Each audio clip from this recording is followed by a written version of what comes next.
Let's sew a cute, quick and easy flat puppy. Here's what we need to make a flat puppy.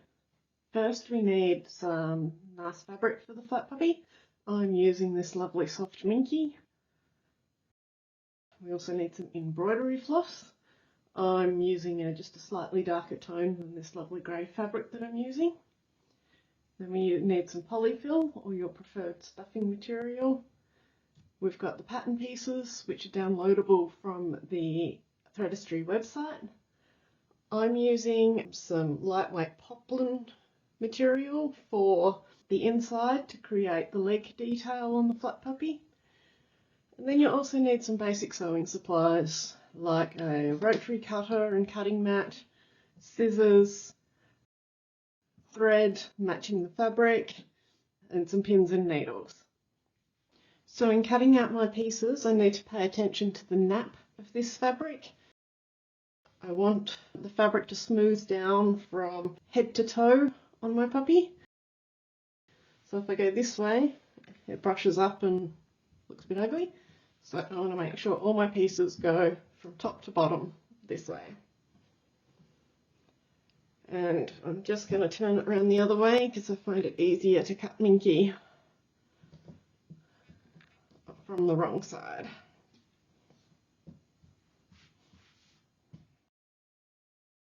Here we have all our pattern pieces cut out. We have 2 of the body, we've got 4 of the ears, 2 sets of 2, 2 of the tail, and 1 of the inner piece. Next we will transfer the markings. I like to punch a hole with the needle to transfer the marking.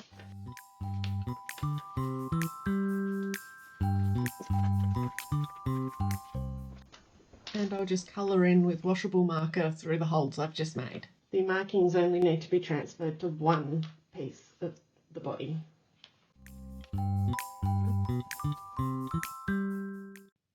The face and paw details need to be transferred to the right side of the fabric.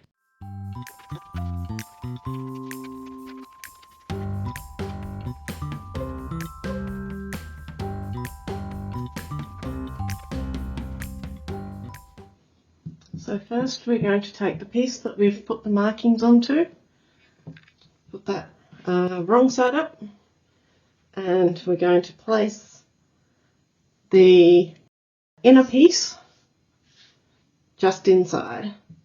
And we're just going to do a basting stitch just around the edge to hold this in place.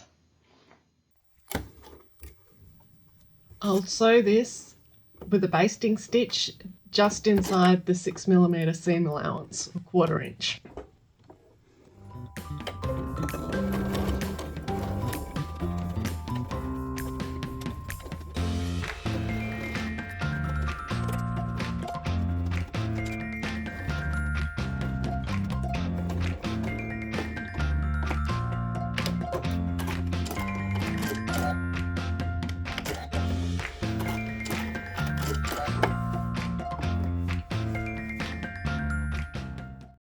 Next we're going to sew along the outline of the legs.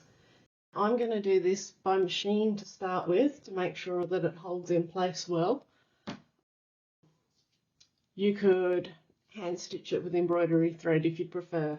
I'm actually going to hand stitch over the machine stitching to get that nice embroidery thread look. So I'm just going to start at the top and work my way down for each stitch, just because my minky, to stop my minky from brushing up as I stitch. So I'm going to start at the top and just follow that line around, and sewing nice and slow around the curves. With a locking stitch at the start, or a back stitch.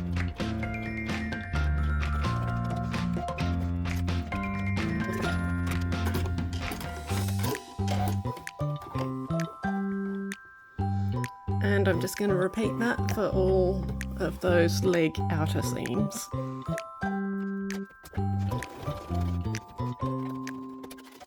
Next we're going to hand embroider the face details on. I'm using the full 6 strands of embroidery thread, and I'll also embroider along those stitching lines that I've just made, but I'll leave the little toes lines for the time being.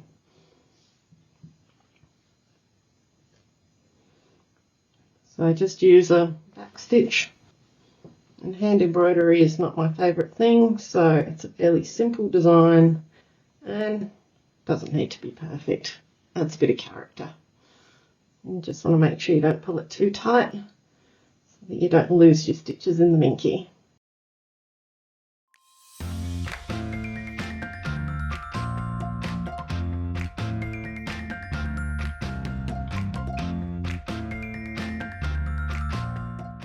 And I will tie a knot, and then I'll loop across to the next eye.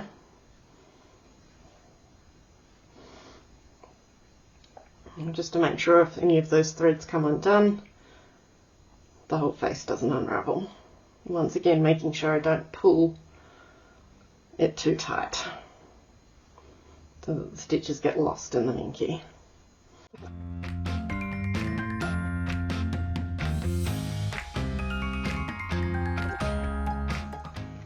And across to the nose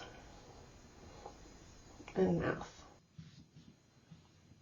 So we've hand stitched the face and around the outer of the legs.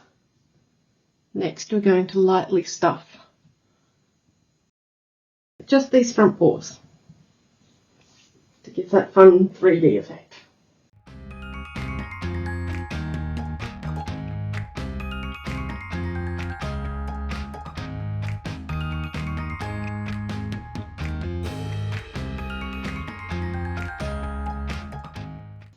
And we'll just grab a chopstick to help get that right into that little toe.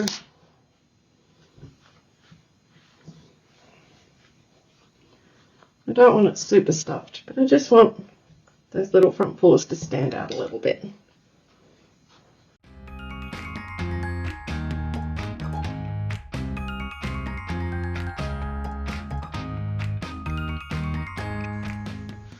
Okay, now that that's got that little bit of a 3D effect, next I'm going to hand stitch those little toes, and I'll also do that one on the outside as well. So now we're going to take our tail pieces and pop them right sides together, and we're going to sew around the outside, leaving this flat side open for turning. Okay, I recommend using lots of pins.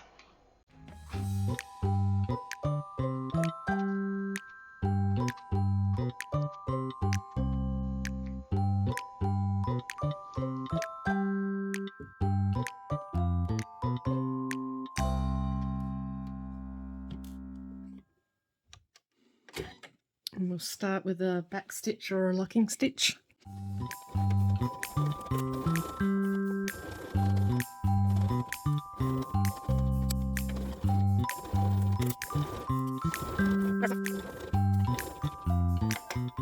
And finishing with a back stitch or a locking stitch.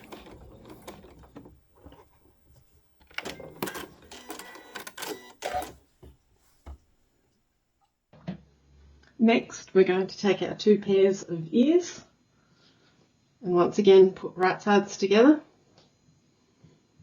and we're going to sew leaving this curved edge open, so sew around the outside of the ears.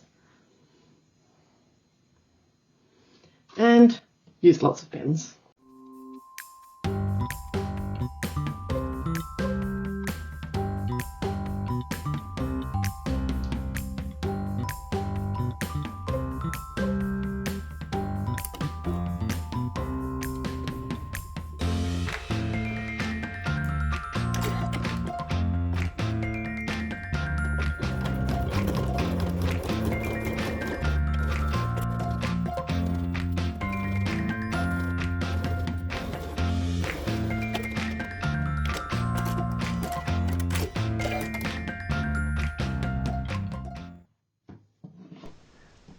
I'll just trim up those seam allowances depending on how accurately you've sewed those curves, you might need to trim them up a bit. And you may also want to clip or notch your curves. I find with Minky it's not really necessary, so I'll just make sure my seam allowances are just in that 6mm, 1/4 of an inch range. So for the tail and 2 ears, I'm now going to turn them right sides out. And you might want to grab your chopstick and run it along those seams to get it nicely turned out.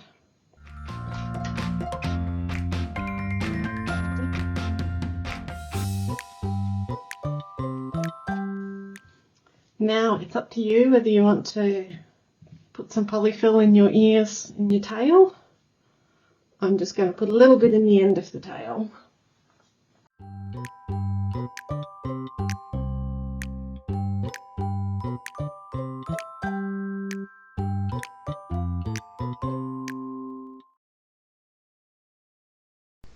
We'll take the body piece that we've done the hand embroidery on and we'll place it right side up, and we'll just check where we've got those markings that we made previously for the ears, and we'll just line up the edge of the ears, making sure the pointy side is down as per the pattern markings. And this is the fun of matching opposite curves, so we'll need to pop a few pins in.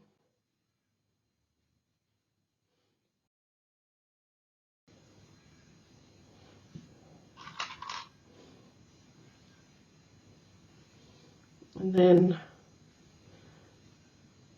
wangle it around and match the curves.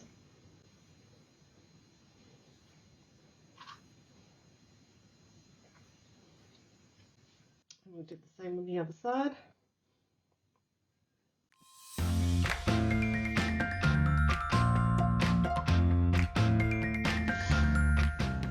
And then we'll also do the same with the tail. Now this is going to stick behind. You can decide which side you want the tail to go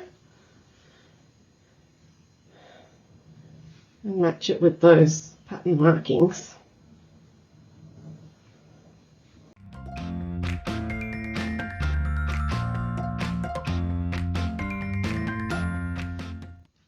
And so we will just machine baste, or you could hand baste those into place.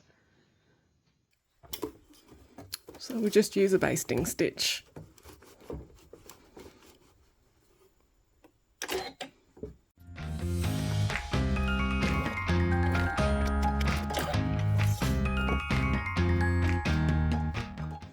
It can be a little fiddly with the curves of these ears, so just try to keep it as smooth as possible.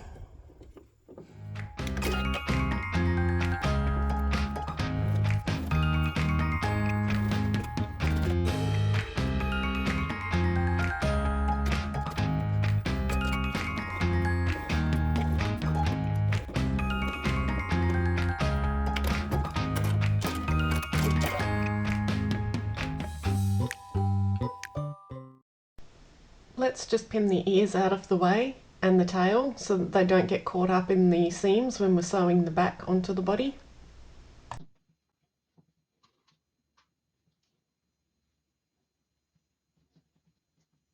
And just pin them together. And you also want to tuck that tail in.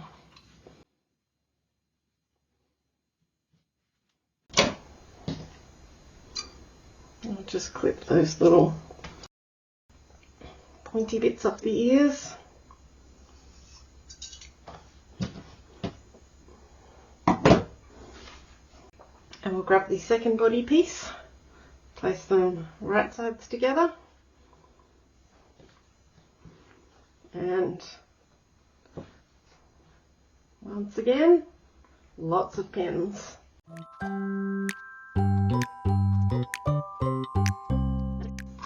We need to leave an opening so that we can turn it right side out.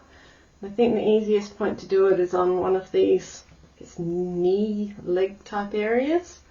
So I'm Going to mark that with my red pins.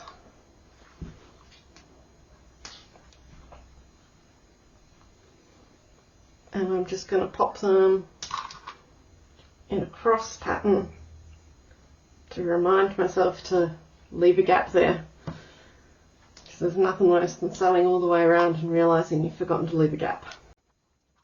And you also may need to manipulate around the ears to make sure that you get that curve sitting nicely, because the different curve of the ears is going to make that want to pull in.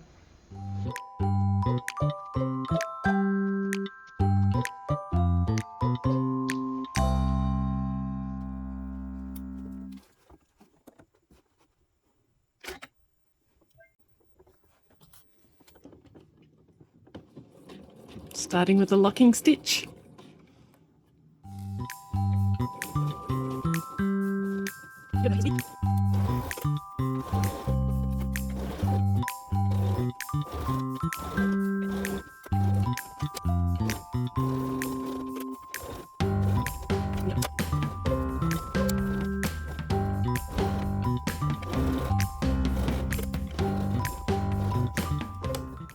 And so I'm back to my cross, so I'm just going to pivot around that corner and then finish up with a locking stitch.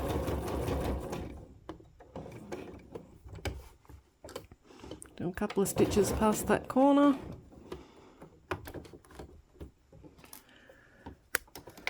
And do a locking stitch.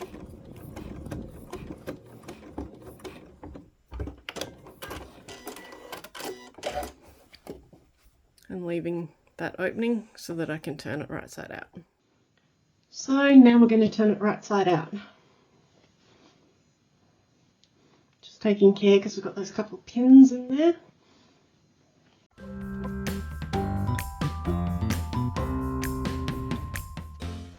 And we'll just ease out some of those curves. So we'll grab some fibre fill.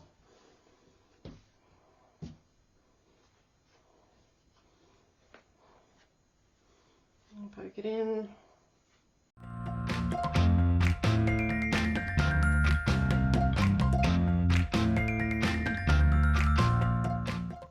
But I don't like my flat teddies to be overstuffed, so it's just going to be a light stuffing.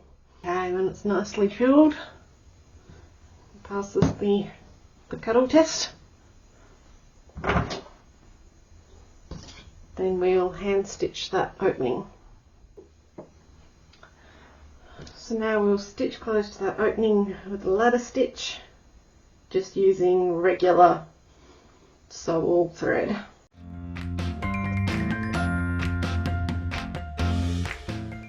Then we'll tie a knot at the end of the thread.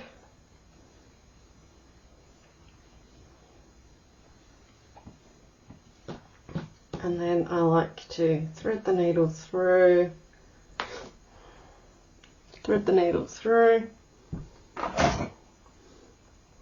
and bury the end.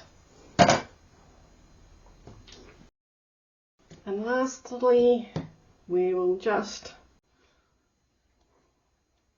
stitch that tail into place, because I'm not a fan of the hanging down tail. So we can just do a few stitches to hold it along the back. So I'm just going to pull that tail up to the side and sew a few little stitches in here to hold it into place. I'm just feeding the needle through the tail.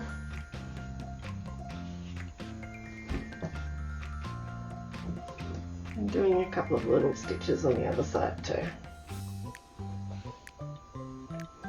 If you think the person that you're giving the toy to is likely to be a bit aggressive with that tail, you might want to stitch further along.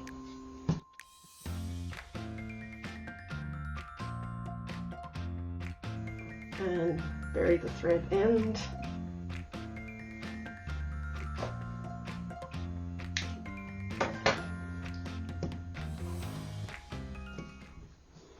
And lastly, fold the ears over. I know there is a line that I show on the pattern for where to fold them, but we'll work out what looks good on your little guy. Because depending on how accurately you sew the ears onto the body, they can fold differently. So you can give that a good press. But once again, I'll sew a few stitches in there just to hold those ears into place.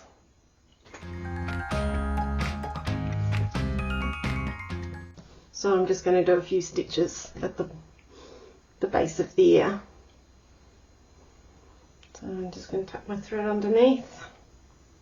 Depending on your fabric, you may not need to stitch the ears into place.